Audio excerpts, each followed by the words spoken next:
ডাল রান্না করব, তো ডালটা রেডি করেছি, মানে আগে ওটাকে ফুটিয়েছি আবার কিভাবে, এটা হচ্ছে ভাতের যে মানে রাইস কুকার যে স্টিমার আছে, ওই স্টিমারটার উপরে বাটিতে ডাল দিয়ে ওটাকে স্টিম করে মানে ফুটিয়ে নিয়েছি।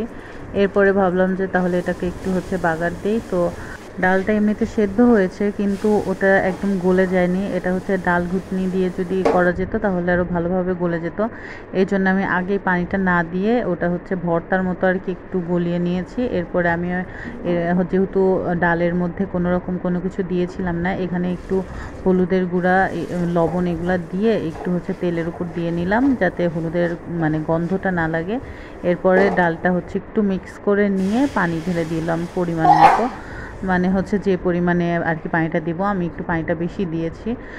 আর আমার এমনিতে মানে রান্না করতে গেলে পানিটা কেন জানি বেশি দেওয়া হয়ে যায়, মানে পরবর্তীতে মনে হয় যে আর একটু কম দিলে ভালো হতো। আর আমি হচ্ছে লবণ দিতে দিতে দেখা যায় যে প্রতিবার আমি টেস্ট করে করে লবণ দিতে দিতে লবণ বাড়াই ফেলি। এই হচ্ছে আমার রান্নার আর কি বেসিক দুইটা ভুল। তো হচ্ছে ডাল অলরেডি হয়ে গেছে এখন, মানে মোটামুটি কমপ্লিট, যেহেতু অলরেডি আগে বাগার দিয়ে ফেলছিলাম ডালটা। এখন লবণটা পরিমাণ মতো দিয়ে নিলাম। এখন হচ্ছে বেশ অনেকটা সময় লাগলো করতে। এখন এটা বাটিতে ঢেলে নিব, ঢেলে নিয়ে আর কি পরবর্তীতে সার্ভ করব।